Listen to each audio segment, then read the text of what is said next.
El barril amontillado. Lo mejor que pude había soportado las miles de injurias de Fortunato, pero cuando llegó el insulto juré vengarme. Ustedes que conocen también la naturaleza de mi carácter, no llegarían a suponer, no obstante, que pronunciara la menor palabra con respecto a mi propósito. A la larga yo sería vengado. Este era ya un punto establecido definitivamente. Pero la primera decisión con la que había resuelto incluía toda idea de peligro por mi parte. No solamente tenía que castigar, sino castigar impunemente. Una injuria queda sin reparar cuando su justo castigo perjudica al vengador. Igualmente queda sin reparación cuando ésta deja de ver a entender quién la ha agraviado y quién es el que se venga. Es preciso entender bien que ni de palabra ni de obra di a Fortunato motivo para que sospechara de mi voluntad hacia él. Continué como de costumbre, sonriendo con presencia, y en él no podía advertir que mi sonrisa entonces tenía como origen en mí arrebatarle la vida. Aquel Fortunato tenía un punto débil, aunque en otros aspectos era un hombre digno de toda consideración, y aun de ser temido, se enorgullecería siempre de ser entendido en vino. Pocos italianos tenían el verdadero talento de los catadores. En la mayoría de entusiasmo se adapta con frecuencia a que el tiempo sería una ocasión en el que requieren con objeto de dedicarse a engañar a los millonares de ingleses y austriacos. En pintura y en piedras preciosas, Fortunato, como todos sus compatriotas, era un verdadero charlatán, pero en cuanto a vino añejos era sincero.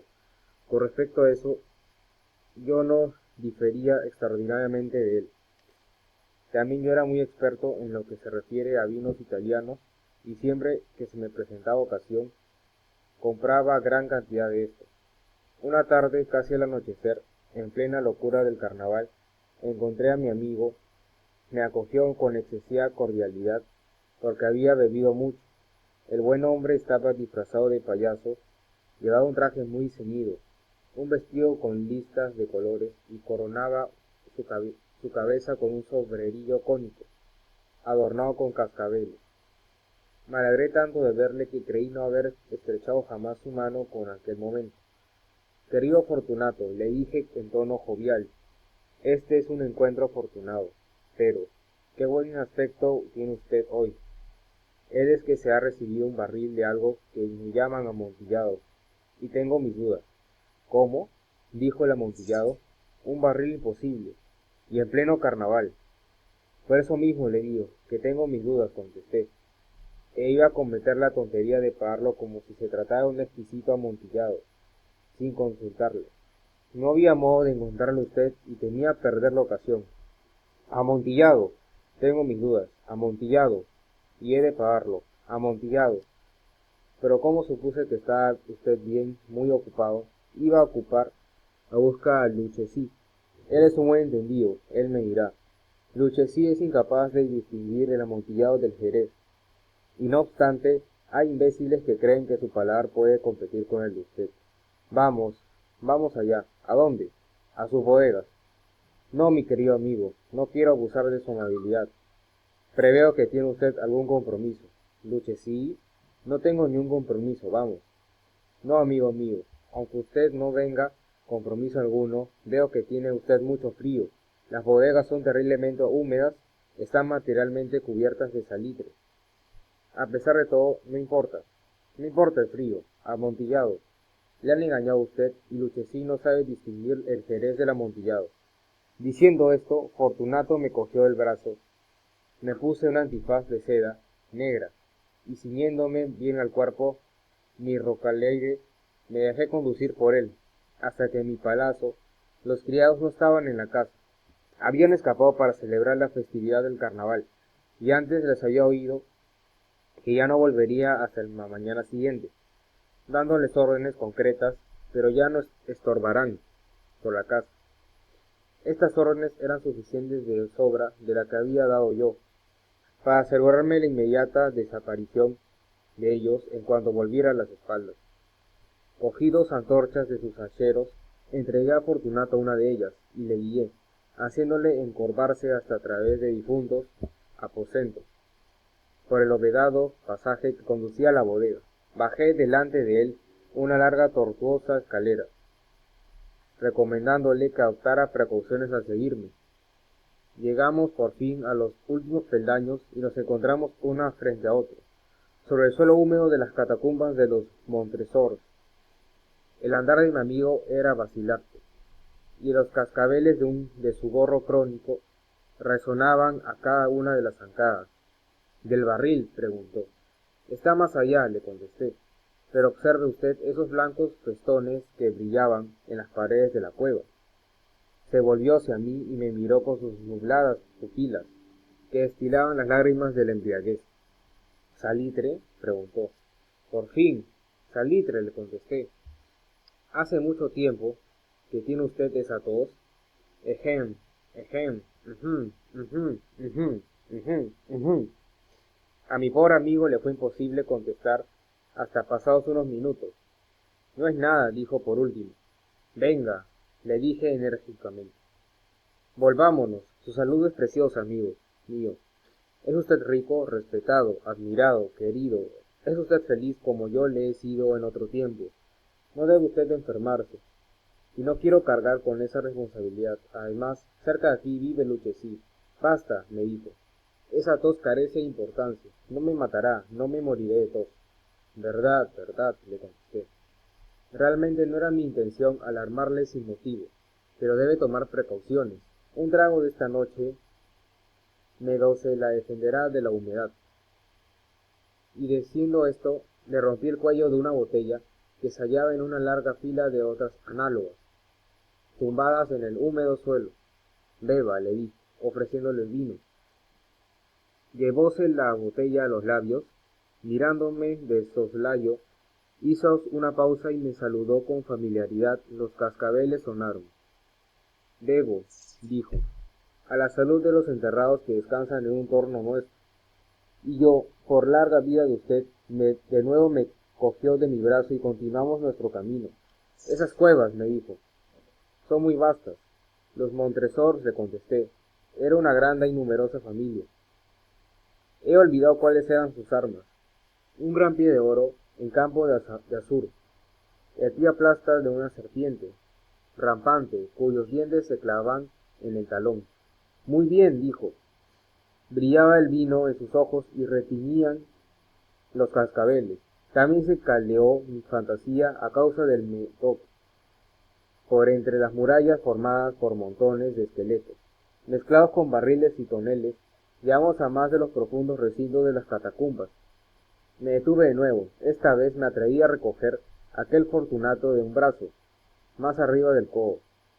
El salitre, le dije. Vea usted cómo va aumentando, como si fuera musgo. Cuelga de las bóvedas. Ahora estamos bajo el lecho frío, las gotas de humedad se filtran por entre los huesos. Venga usted, volvamos antes de que sea muy tarde. Esa tos. No es nada, dijo.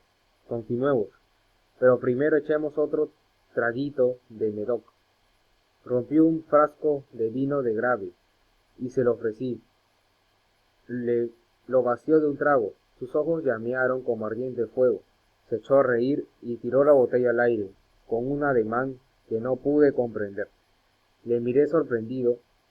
Él repitió un movimiento grotesco. ¿No comprende usted?, preguntó. No, le contesté. Entonces, ¿no es usted de la hermandad? ¿Cómo? ¿No pertenece usted a la masonería? Sí, sí, dije. Sí, sí.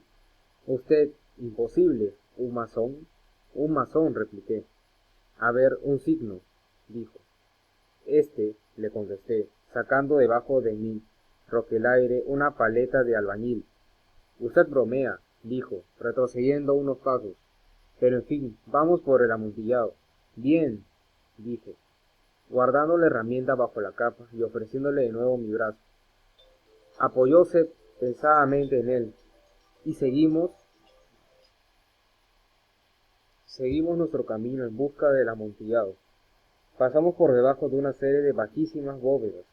Bajamos avanzando, luego descendimos después y llegamos a una profunda cripta, donde la impureza del aire hacía enrojecer más que brillar nuestras antorchas. En lo más apartado de la cripta descubríase otras menos espaciosas. En sus paredes había sido alineados restos humanos de los que se amontonaban en la cueva de encima de nosotros, tal como las grandes catacumbas de París. Tres lados de aquella cripta interior estaban también adornados del mismo modo. Del cuarto habían sido retirados los huesos y yacían esparcidos por el suelo, formando en un rincón un montón de cierta altura, dentro de la pared que había quedado así descubierta por el desprendimiento de los huesos. Veíase todavía otro recinto interior de unos 4 pies de profundidad y 3 de anchura, y con otra altura de 6 o 7. No parecía haber sido construido por un uso determinado, sino que formaba sencillamente un hueco entre dos enormes pilares que servían de apoyo a la bóveda de las catacumbas, y se apoyaba en una de las paredes de granito macizo que la circundaban. En vano, Fortunato, levantando su antorcha, casi consumida, trataba de penetrar la profundidad de aquel recinto. La débil luz nos impedía distinguir el fondo. Adelántase, le dije, ahí está el amontillado, si aquel estuviera al lechecito. Es un ignorante, interrumpió mi amigo, avanzando un seguro paso y seguido inmediatamente por mí. En un momento llegó al fondo del nicho, y al hallar interrumpido su paso por la roca, se detuvo atónito y perplejo. Un momento después había yo conseguido encadenarlo al granito. Había en su superficie 2 argollas de hierro separadas horizontalmente una de otra, por unos 2 pies. Rodear su cintura con los eslabones para sujetarlo fue cuestión de segundos. Estaba demasiado aturdido para ofrecerme resistencia. Saqué la llave y retrocedí saliendo del recinto. Pase usted la mano por la pared, le dije, y no podrá menos que sentir el salitre. Está en efecto muy húmeda. Permítame que la ruegue que regrese. No, entonces no me queda más remedio que abandonarlo, pero debo antes prestarle algunos cuidados que están a mi cuidado. El amontillado, exclamó mi amigo, que no había salido de un asombro. Cierto, repliqué, el amontillado. Y diciendo estas palabras me atrae en aquel montón de huesos a que antes había sido aludido. Apartándolos a un lado, no tardé en dejar al descubierto cierta cantidad de piedra de construcción y mortero. En esos materiales, y la ayuda de mi paleta, empecé activamente a tapar la entrada del nicho. Apenas había colocado el primer trozo de mi obra de albañilería, cuando me di cuenta de la embriaguez de Fortunato. No había sido disipado en gran parte. El gran indicio que tuve de ello fue un gemido apagado que salió de la profundidad del recinto. No era ya el grito de un hombre embriagado. Se produjo luego de un largo y obstinado silencio. Encima de la primera hilada coloqué la segunda, la tercera y la cuarta, y oí entonces las furiosas sacudidas de la cadena. El ruido se prolongó unos minutos, durante los cuales, para deleitarme como él, interrumpí mi tarea y me senté en las cuclillas sobre los huesos. Cuando se apaciguó, por fin, aquel rechinamiento, cogí de nuevo la paleta y acabé sin interrupción la quinta, la sexta y la séptima hilada. La pared se hallaba entonces a la altura de mi pecho. De nuevo me detuve y levantando la antorcha por encima de la hora que había ejecutado, dirigí la luz sobre la figura que se hallaba en el interior. Una serie de fuertes y agudos gritos salió de repente de la garganta del hombre encadenado, como si quisiera rechazarme con violencia hacia atrás. Durante un momento vacilé y me estremecí. Saqué mi espada y empecé a tirar estocadas por el interior del nicho, pero un momento de reflexión bastó para tranquilizarme. Puse la mano sobre la maciza de pared y respiré satisfecho. Volví a acercarme a la pared y contesté entonces a los gritos de quien clamaba.